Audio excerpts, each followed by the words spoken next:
Hello everyone! Magandang gabi po sa inyong lahat. Ito na naman po ay inyong favorite na Faithfully Defiant na tagalista ng Noisy, si Sas Rogando Sasot, ang pilit na ginugurgur pero hindi pa rin mapatahimik dahil tayo po ang inatasan ng universe na maglista ng Noisy. Charot. O ano na, eto na, no? I-share nyo na ito at ang dami naghihintay sa inyo ng aking live. And as usual, kailangan nyo po ng 1/4 sheet of paper with your name, student number, and subject. Kailangan may ganon. No, hindi po pwede tayong putyo-putyo lang. Get 1/4 sheet of paper, write your name, student number, and of course, ang suking tindahan. Ayan, no? Ito na naman kasi, i-share nyo muna ito. I-click nyo ng share, okay? At usual, wag po kayo magpapadala ng star dahil hindi po yan sa akin. Nire-remit ng Facebook. Okay, so i-share nyo na nang may mga matutunan naman kayo para naman hindi kayo nagiging engot. Okay, as usual, i-explain natin ito sa pamamaraan na abot kaya ng bulsa, ganon. Hindi ba? Para pag may mga nakikita kayo mga statistics, hindi kayo aanga-anga. Dahil pag aanga-anga kayo, mapaghahalataan. So ngayon, kaya kailangan nyo ng 1/4 sheet of paper para kaya nyo makipagdebate kahit kanino. Hindi ba? Kahit kung sino man Poncio Pilato yan. Okay, maniniwala na may title, tapos hindi kayo makipagdebate kayo. Hindi na po pwede yon, no? Huwag kayong masisindak. Kaya ngayon, bibigyan ko kayo ng armas para hindi kayo nasisindak sa mga etos eklabo. At kaya ninyong makipagdebate nang alam ninyo ang inyong pinagsasasabi, lalo na dito sa mga statistics, okay? Dahil nga, guguyuin lang kayo ng mga yan, okay? So ngayon, i-share nyo muna ito, okay? Ano ba ang ating, sino ba ngayon ang ating i-reveal na hindi marunong sa math? Okay, kasi nagulat naman kasi ako, no? Nagulat ako. Anyway, bakit importante pala itong pag-uusapan natin? Other than na hindi kayo madaling magoyo. Kasi, di ba AI revolution na ngayon? It's AI revolution, artificial intelligence. Ang artificial intelligence po, ang isa sa mga pillars po niyan ay statistics. Bakit ko alam? Kasi I am using machine learning for my PhD. So, kailangan kong balikan yung statistics ko para maintindihan ko yung machine learning. Well, hindi ko naman kailangan balikan ng bonggang-bongga kasi nga, alam ko naman ang statistics, pero kailangan mo siyang balikan ng bonggang-bongga ang statistics para maintindihan mo ang machine learning at para rin maintindihan mo kung paano tumatakbo ang AI. And then you can use AI with your own research. Pero dapat alam mo ang statistics because AI operates based on statistical principles. So, alam nyo na. Sabihin nyo muna, alam ko na! Ganon. Di ba? Naintindihan nyo na. Naintindihan nyo. Sabihin nyo kung naintindihan nyo. Kung naintindihan nyo, sabihin nyo na, fresh ako. Charot. Naintindihan nyo na. Ang ganda daw ng skin ko. Alam mo baka maganda ang skin ko? Kasi ang ugali po, lumalabas yun sa balat. Charot. Lumalabas yun sa balat. Di ba? Lumalabas sa balat. Anyway, so ngayon, dapat maintindihan nyo to. Para kung may makita kayo, kaya nyong makipagdebate, kaya nyong bardagulin, na meron namang common sense, na merong laman, hindi lang yung basta-basta lang kayo nagko-comment ng kung ano-ano. Kasi iba na po ngayon ang labanan. Ang labanan po ngayon ay dahil alam po nila na mahina sa ang mga Pilipino. So, ang gagawin nila, paiikot-ikutin po kayo na parang kulangot. So, para hindi po kayo paikot-ikot na parang kulangot, makinig po kayo para alam ninyo. Kaya kailangan nyo ng 1/4 sheet of paper, write your name, student number, at suking tindahan. Naintindihan nyo na? Okay, so ngayon alam nyo na. Okay. Okay, so ito ang ating pag-uusapan ngayon, no? Nako. Kaya kayo mga journalists, kaya kayo mga journalists na naiirita sa inyong mga tao dahil kung ano pinagsasabi ninyo. Okay, so ngayon, yung DZMM Teleradyo, nag-release sila ng post. Sabi nila, naniniwala ang 84.4% ng mga estudyante sa buong bansa na dapat tanggalin sa pwesto si Vice President Sara Duterte bilang ikalawang Pangulo ng bansa. Ayon sa pinakabagong pag-aaral ng Student-Directed Research Institution na Center for Student Initiatives or CSI. Base sa pag-aaral, 73% ng mga respondents ang naniniwala na dapat nang umaksyon ang Senado bilang impeachment court imbes na ipagpaliban pa ito. 19.8% naman ang hindi pabor habang 6.4% naman ang undecided. Idinaos ng survey mula February 28 hanggang March 16 gamit ang non-probability sampling sa 2,000 estudyanteng respondents. Okay, ano ngayon ang isulat nyo to sa 1/4 sheet of paper ninyo, no? Para may kodigo kayo sa susunod pag nakipagdebate kayo. Ano ang pinaka-importante dito? Ang pinaka-importante dito ay yung sampling method. Okay, ano yung sampling method dito, class? Please write in your 1/4 sheet of paper at i-type sa comment section. Ano ang sampling method? Ano ang sampling method? Ayan na ha, open book na tayo. Pag hindi nyo pa ito nasagot, kukrompalin ko ang mga langalan ninyo. So, ano ang sampling method? Ano ang sampling method? Please type now sa comment section, ano ang sampling method? Okay, so meron na tayo ditong marami ng naka-eksena. Yung number of respondents po, hindi po yan issue sa statistics. Kaya wag kayong aanga-anga na dyan yung titirahin. Hindi po ganon. Halatang hindi nyo alam kung paano mag-statistics. Hindi po doon tinitira ang statistical result, hindi sa number of samples per se. Although it is relevant, pero ang pinaka-eksena dyan is paano kinuha yung sample. Okay? Paano kinuha yung sample? Ngayon, iba-brush up ko lang kayo sa statistics, no? Ang statistics po, ang number one requirement dito ay dapat random.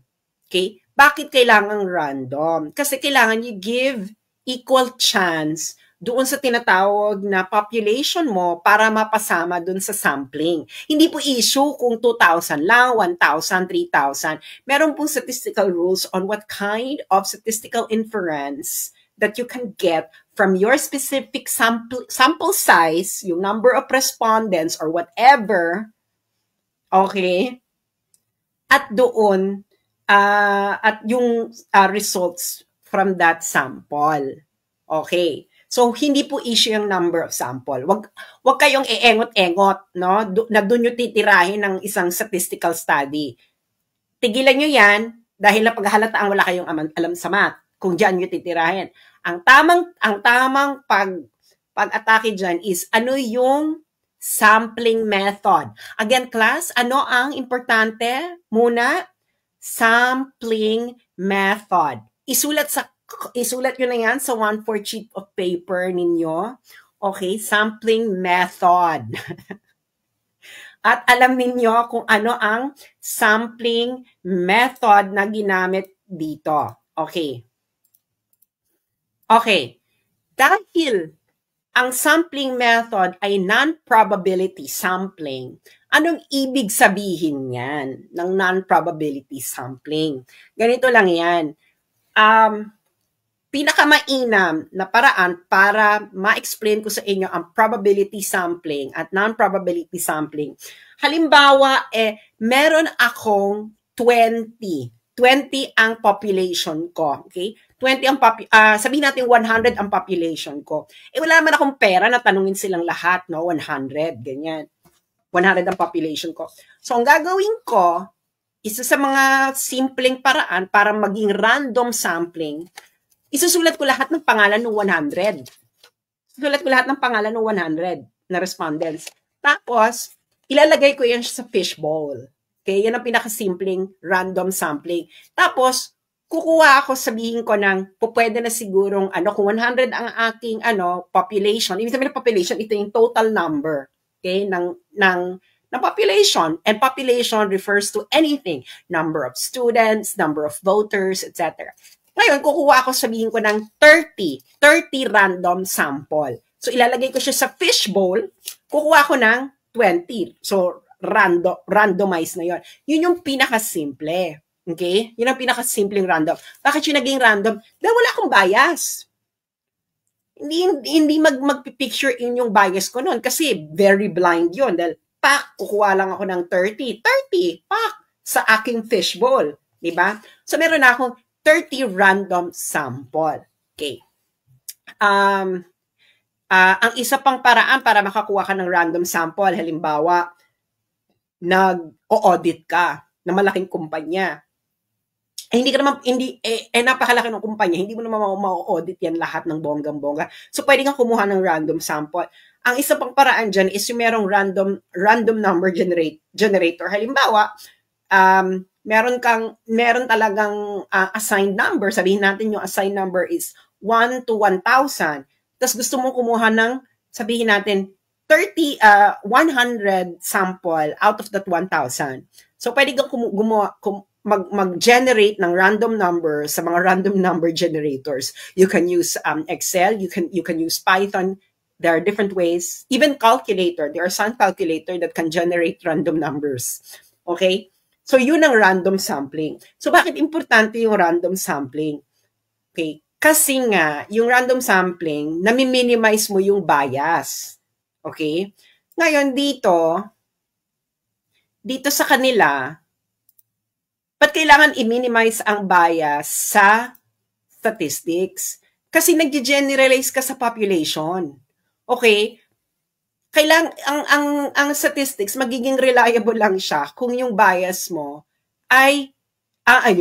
yung sampling method mo is minimize yung bias. Of course, there will always be bias. Wala namang perfect statistical sampling. No? There will always be bias, but the thing is to minimize it. Kung non-probability sampling ka, mataas ang bias dyan. Kasi ang non-probability sampling po, usually convenience yan. Convenience sampling. Ano ibig sabihin ng convenience sampling? Sino lang yung available? Kung ikaw, researcher ka, napapalibutan ka ng anti-Duterte, malamang, yung sample mo, puro anti-Duterte. Nagigets nyo na. Nagigets nyo na ba? Nagigets nyo na? Gets nyo na? Mga student? Naiintindihan nyo ba? Or gusto nyo pang baklain ko pang explanation? Naiintindihan nyo na? Naiintindihan nyo ba? Ayan makakapasa na kayo nito ng statistics. Naiintindihan nyo na? So, wag po kayong makikipagdebate based on the number of sample. Wala po doon. Ang totoo diyang labanan sa statistics ay yung method ng papaano mo kinuha yung sample mo. Nagigets nyo na. Kung gets nyo na, sabihin nyo, napakaganda ni Stella Kimbo. Charot. Okay, nag-gets nyo na mga akla. Kung hindi nyo pa-gets, ibababa pa natin to sa pinaka-bonggang-bonggang layman. Gusto nyo pang grade 1? Kaya naman natin yan. Dahil kung naiintindihan mo ang pinagsasabi mo, kaya mo itong ipaliwanag kahit sa 5 years old. Tama? Naiintindihan nyo na. Naiintindihan nyo na, mga etchosera? So, nakita nyo na ang sampling method, non-probability sampling. Kaya, pag nakakita kayo ng research, titingnan nyo kagad yung sampling method. Ano ang sampling method nito? Baka kasi pag ganyan na non-probability sampling, red flag na yan. Red flag na yan. Hindi ka po pwedeng mag-generalize sa buong population na statistically robust na tinatawag pag sinabi mong non-probability sampling. Kaya ang AI revolution sa Pilipinas ay hindi mangyayari dahil pati media nagpapakalat ng kabubuhan sa math. AI depends on understanding of statistical principles. If you don't know statistical principles, forget understanding AI. Magmumuka ka lang na unggoy na gumagamit ng calculator. Okay? Ngayon, pupuntahan na natin yung organization daw na gumawa ng survey. Okay. So, ang gumawa ng survey ay itong bigla na lang sumulpot na organization ko, no? Ayan, Center for Student Initiatives. Ay, Center for Student Initiative. Tingnan natin ang kanyang page transparency. So, ginawa lang siya ng September 19, 2024. So, ngayon, ito daw yung kanilang ginawang study. O, binigay pa yung full report. So, pupuntahan natin yung full report. Okay. Kasi nga, tingnan natin kung paano talaga nila ginawa. Kasi, ang isa pong statistical study, dapat ipaparada mo yung method mo. Because statistics is method-driven. Anong ibig sabihin ng method? Kailangan mong maging transparent sa method mo pag statistics ang chika. That applies to all. Kahit simpleng survey, hanggang AI, dapat ang iyong method ay transparent. Doon mo na makikita ngayon talaga kung itong grupo na ito, alam nila yung pinagsasabi nila. So, basahin natin yung report. Basahin natin yung report. Okay, ito na yung report na pinakita nila. Okay, Survey on Youth Perception Regarding the Impeachment of VP Sara Duterte. Okay, so ngayon, hahanap tayo dito ng method. Okay, method. Ano ang method nila? Ganito lang kaigsi yung method nila. The CSI survey on youth perception regarding the impeachment of VP Sara Duterte was conducted from February 28 to March 16, 2025 using non-probability sampling with 2,000 respondents limited to the age bracket of 18 to 25 years old and students enrolled in higher HEIs, higher education institutes. Okay. Class. Yung mga nagthesis dito nung high school lang ha, hindi pa tayo pupunta ng university level, master's level at PhD level na thesis at dissertation. College students to ha, college students itong mga to. Tama ba ito?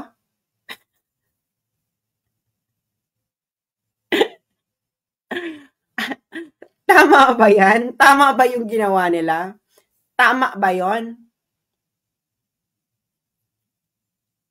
Hindi tama yan. Alam nyo, nung ako kasi po ay nag-high school sa San Beda dun sa Menjola. Ngayon tuwing 4th year high school, meron kaming group term paper. And ang usually niyan is quantitative ang term paper. Hindi ayaw nila mga cannot. Kasi yan either feasibility study, yung mga feasibility study, kailangan nila ng market research. Hindi ka po pwedeng hindi pumapasa yung mga yung mga non-probability sampling. Hindi papasa yung term paper na yon.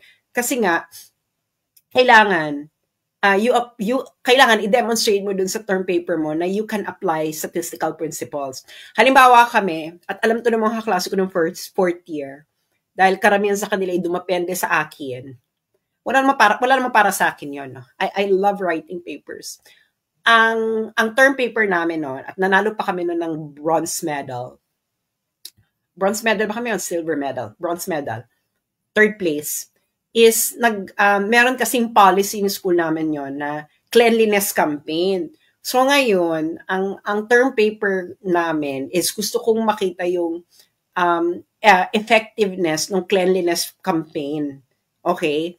Ang paraan namin is survey sa mga estudyante, so perception ng effectiveness ng cleanliness campaign ng school namin. At ang population ko, buong high school students ng San Beda. So from first year to fourth year. So ngayon, kailangan mo ng random sampling dahil wala naman kaming pera para i-survey lahat yun. Ang mahal gumastos. So kailangan namin kumuha ng random sample. Okay? So ngayon, stratified kasi may first year, second year, third year, fourth year. Yun yung aming stratified sampling. So, hindi ko na i-discuss kung paano kumuha ng sample size, sample size kung stratified sampling method. Okay? But, ganun ang ginawa namin. Kaya alam na alam ko to. Dahil high school pa lang ako, ginagawa ko na yan. Okay? So, ngayon, ganun yon. Kaya nga, nagulat ako dito sa mga college student ba na ito. Nagulat ako sa mga college student ba na ito, mga madam. 2025. Mga Bex, yung term paper namin ay 2000, year 2000 graduate ako, year 2000. 2025 na at feeling mo ay manloloko mo ang mga taong bayan sa non-probability sampling mo. Ano pa ang kulang dito? Hindi pa nila in-explain sa method nila kung paano kinuha yung non-probability sampling. Dahil maraming pwedeng paraan para makakuha ng non-probability sampling. Okay, ano yung mga paraan ng non-probability sampling? Yung mga Kalye survey. Yung Kalye survey, non-probability sampling yan. Okay? Okay lang yan. That, kailan pwede mo siyang gamitin? Parang focus group. Di ba yung focus group, kayo lang. Ngayon, hindi mo pwedeng i-generalize na yung sinabi ng focus group na yon ay yun na ang opinion ng buong population. Focus group ka nga lang, Bex. Ibig sabihin, yun na yun. So, focus group is non-probability sampling. Saan siya pwedeng gamitin? Exploratory study yan. Okay? Tapos kung pwede mo rin siyang gamitin kung gusto mong magkaroon ng qualitative element ang iyong study dahil nga kukuha ka ng actually kahit nga focus group kailangan random sampling pa kung gusto mo ng reliable qualitative element sa iyong study. O ayan na. Yung mga nagtitesis dito, tandaan nyo yan, ha? Para pagdating ng thesis defense, bongga kayo. Ngayon, pero kailangan mong i-explain sa method mo kung paano mo kinuha yung non-probability sampling. Ibig sabihin ng non-probability sampling, hindi ito random. So, ibig sabihin, hindi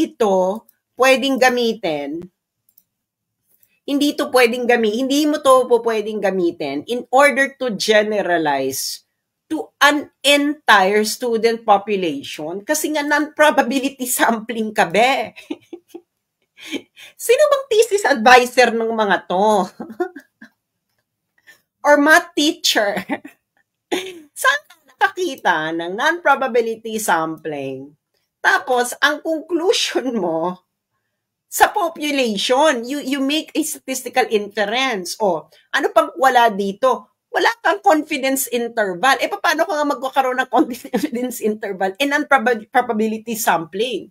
Okay? So ngayon, hindi natin alam kung hindi nyo rin sinabi kung paano nyo nahanap yung mga estudyante na yan. Kasi pwede yung mga yan is member ng organization na ito. Kasi non-probability sampling, pwedeng ito yung mga kabarkada mo. Pwedeng ito yung mga kakampings lang. Hindi ba? Pwedeng gano'n. Kaya hindi nyo kami mapaiikot-ikot, no? Yung mga etos, ano ba akala nyo yung mga Pilipino hindi mga nakapag-aral? Ganito lang kami magsalita, no? Inom muna ako ng aking craft beer. Charot. Akala nyo lahat ng Pilipino hindi marunong sa math? college student kayo, yung non-probability sampling ninyo ay nag-generalize kayo dyan. Mali yan. Mali yan. Okay. Kaya nga, wala silang tinatawag na confidence interval, wala silang margin of error, meron lang silang point estimate. Hindi ka pwede. Pero hindi mo siya pwede i-generalize. Pwede mo lang sabihin, doon sa mga nakausap ninyo, through non-random sampling, ito ang kanilang sentimiento. Pero hindi yung sasabihin na lahat ng estudyante sa Pilipinas ay ito is ang sentimiento. Because your statistical inference, dahil ang inyong conclusion ay hindi pwedeng mag-reliably flow from your method.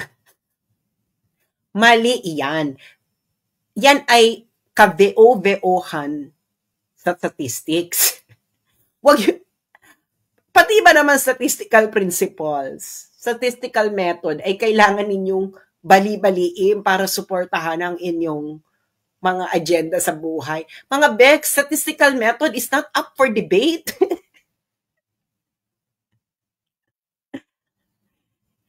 Simple. Establish na ang statistical rules, mga Bex. Anyway, so, ngayon, ano yung wala sa kanila? Okay? Kaya nga talagang sabi ko, Diyos ko naman, kabobohan naman itong pinagagawa nila. So, bibigyan ko kayo ng mga terms, no, na kailangan ninyong malaman pag nakakakita kayo ng mga statistics. Okay. Ngayon, halimbawa ito. Okay. Kulang dito. So, na-discuss na natin, class, ang sampling method. Okay. So, ano dapat ang sampling method? Ano ang batayan para magkaroon ka ng magandang conclusion sa iyong statistical study? Dapat random. Randomize. Okay? Random sample. Ganyan. Dapat random sample. Okay. Ang size ba? The size matter? Yan, size matter, no? Pero ang gold standard niyan is about 1,000 to 2,000. Okay na yan. You can have reliable statistical result ng 1,000 to 1,200 to 2,000 respondents.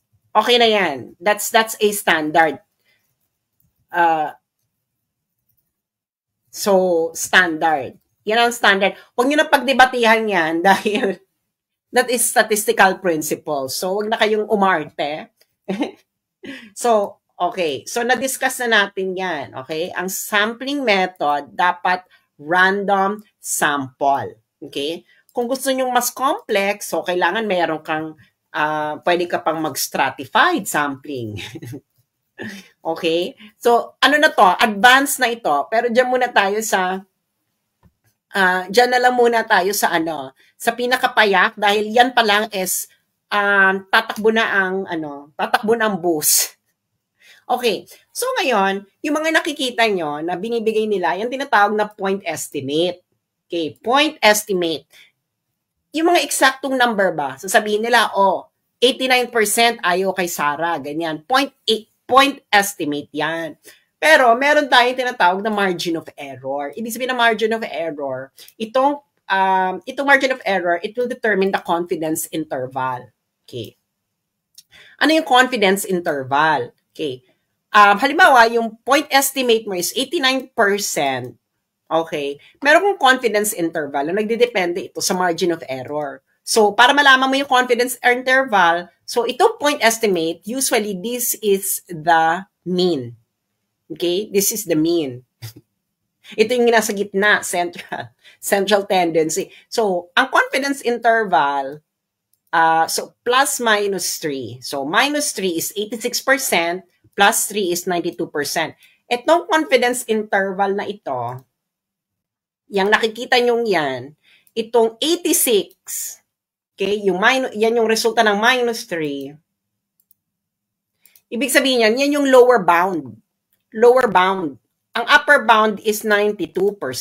So, ibig sabihin, yung sa iyong statistical study, most probably, with 95% confidence level, okay, 95% confidence level, yung totoong yung totoong point estimate ay nandiyan within that range. Naintindihan niyo na, mga Bex? Naintindihan niyo na? Naintindihan niyo na ang ibig sabihin ng confidence interval, ang margin of error at point estimate. Okay. So, yan ang eksena dyan. At yung sampling method ay random sample dapat. Yan ang standard. Okay. So ngayon, so these are our guesstimates, no? Of course, pag gumamit ka ng statistics, most probably, mas magiging confident ka. Okay? Sa iyong pag-estimate. Pero, kailangan random yung sampling. Okay? Meron diyang mathematical principles kung bakit random ang sampling and why statistics work. Okay? Balikan ninyo ang statistics ninyo. May mga AI, pag-aralan nyo yan, yung mga rule, yung mga law of big numbers, etc. And yung mga, yung central tendency, etc. Chorbanesca. Okay. Marami pa yan. Pero, doon pa lang sa diniscuss natin ngayon, tatakbo na ang bus. Tatakbo na ang bus. Okay? So, again, class, okay ha? Ano tayo ngayon? Open book exam. Okay, class? Bakit ito ay panloloko ng taong bayan? Ano ang problema nito? Ano ang problema nito kung bakit ito ay panloloko ng bayan based on bad math? Why? Dahil siya ay nag-generalize sa population ng mga estudyante based on non-probability sampling. Statistically reliable ba ang mag-generalize using non-probability sampling? Yes or no? Okay, yun ang tanong ha. Meron tayong exam, mga Bex. Is it statistically reliable? Is it statistically reliable to generalize based on non-probability sampling? No. Sa Tagalog, pwede ka bang reliable ba ang iyong statistical inference mula sa non-probability sampling? Okay, limitado lang yan. That is only limited doon sa sinample ninyo. Kasi kailangan probability sampling. Hindi mo po pwedeng sabihin na ito ang buong population. Hindi mo pwede kasi hindi ka naman random sampling. Mali-mali pa yung method mo pa. hindi pa clear yung method mo. Okay? You cannot do statistical analysis. Tapos yung method mo hindi transparent. Ano ka?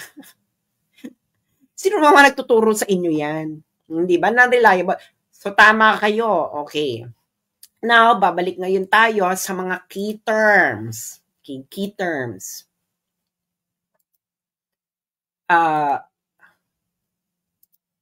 Key terms. Ano ang ibig sabihin ng confidence interval? Ayan. Pakita natin. Ano ang ibig sabihin ng confidence interval? This one? Ano ang ibig sabihin ng confidence interval? Ay, nakita nyo ang answer. Sandali. No cheating. No cheating. Okay. No cheating. Okay. Ano ang ibig sabihin ng confidence interval, mga Bex? Ano ibig sabihin ng confidence interval? Diba? Confidence interval. Yan. Pag nakikita niyo yung confidence interval. Diba? Ibig sabihin yan, ang true value ay within what? Within that range. True value is within that range. So, lower bound is 86%, upper bound is 92%. So, pag sinabi nating 95 confidence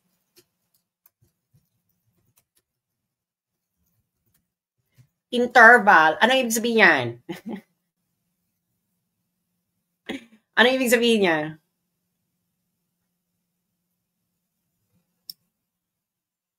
Ibig sabihin yan. Ibig sabihin yan, pag may nakita kayong 95 confidence interval, ano ibig sabihin niya pag nakita niyo sa mga statistical studies? Ano ibig sabihin niya, mga Bex? Okay, siguro naman alam nyo na. Ibig sabihin yan is, pag ako ay, pag ako ay nag-survey uli, there is a 95% what?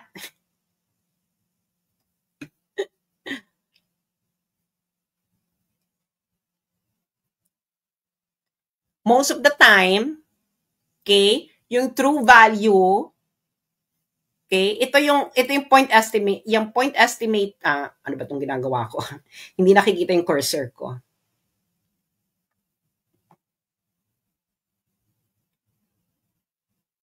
Ang ibig sabihin niyan, okay, kung ako ay kumuha uli ako, mag-random sampling uli ako, kasi ito, sabihin natin, one statistical study, 2,000 respondents. Kung gumawa uli ako ng survey, let's say, okay, at let's say gumawa ako ng 100 na surveys na may 2,000 respondents, 95% of the time, yung true value ay nandiyan sa confidence interval. Ganong level. Okay? Ganon level. Okay? So, ganon ang isipin yan. Pero, eto pa lang, no? Dito kayo mag-focus, no? Dapat ang sampling method ay random. Pag hindi yan randomized, hindi ka pa pwede, sasampalin ka ng matinong thesis supervisor mo. Tapos magkakaroon ka ng statistical inference. Bex, babagsak ka ng hindi ka mapasa ng thesis. Unless na i-qualify mo yan na ang yung ginagawa ay ito lamang po ay focus group discussion. Which is most probably what they did. No? Nag-focus group discussion lang po ang mga kakampings na estudyante. Okay. So, ganun po yan. Para hindi po kayo nadidengoy-dengoy ng mga eto. Okay? Of course, you cannot be 100% certain sa statistical analysis because it is about probability. Wala pong certainty. Ang certainty po ay kailangan mo ng complete information. At you are neither the universe or God. You're neither the entire universe or God itself because the universe and God have the complete information. Kaya tayo gumagamit ng statistics. So ngayon, kaya alam nyo na kung bakit tayo kulelat sa math. Dahil yung mga college students natin ngayon nagpapakalat ng kabubuhan. Granting na itong nasa likod ng organization na ito yung mga college students, 2025 na, hindi pa rin kayo marunong mag-statistics. At ating media, na malamang sa hindi, ang mga nagsusulat dyan, ay hindi rin pumasa ng statistics. Wala naman sigurong quantitative analysis pag sa term paper sa thesis ng journalism, di ba? Or kung ano man tinapos nila. So ngayon alam nyo na, huwag kayong makikipag-debate because of the sample size. That's not the point of statistics. Ang debate dyan is kung paano ginawa yung sampling method. Okay? Tapos kailangan tingnan nyo rin yung margin of error, yung confidence interval, etc. These are guides, statistical analyses are guides. Most probably, they might be correct. Kaya ka nga may confidence interval para meron kang range na kung saan magfo-fall yung totoong value. Okay? Yung point estimate niyan, that's just like a point estimation based on your random sample. Pero nagkakatalo yan sa confidence interval. Kung wala kang confidence, wala kang beauty. Kaya nga, kailangan parating beauty with confidence. Ngayon, class, bilang pagtatapos, ano ang natutunan nyo dito? Ang statistical analysis, dapat ito ay nakabase sa papaanong sampling method? Papaanong sampling method? Magtatapos na tayo ha. Ipapadala nyo na yung 1/4 sheet of paper ninyo sa suking tindahan. Ang statistical analysis ay dapat, ang sampling method ay, ayan na, kita nyo na. Yes, exactly. Pag hindi random sampling, ang statistical, ang conclusion ay dapat mang pagkatiwalaan.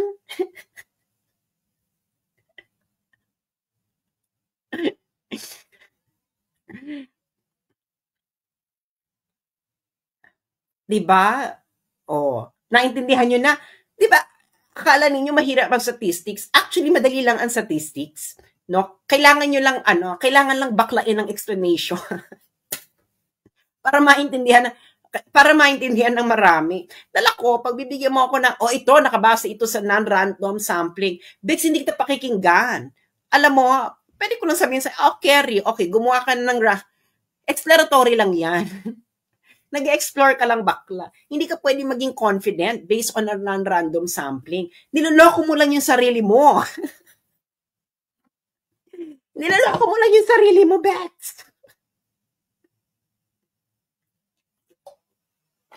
Kaya tayo kulelat sa math. Ngayon, alam nyo na. Okay? Alam nyo na lahat. Okay? So, inaano na lang kayo, pinaiikot kayong parang kulangot. Ngayong alam nyo na, okay, sa kayo mga representative sample, hindi po pwede yan. Ang representative sample, okay, meron itong statistical rules on how to get a representative sample. Okay, may AI na to, no? Wala na kayo excuse para maging aanga-anga. Pwede niyo tanungin yung mga AI tools. Paano pwede niyo patagalog yung AI. Pa-explain niyo sa Tagalog na paano kinukuha ang representative sample. Ganon.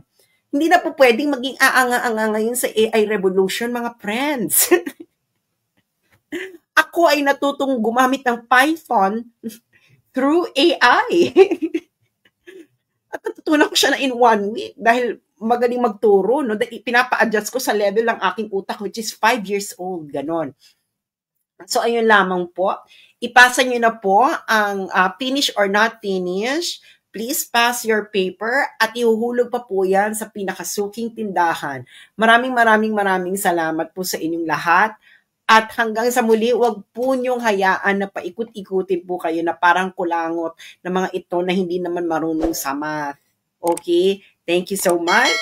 And at ang aking ending is keep yourself moist. Thank you.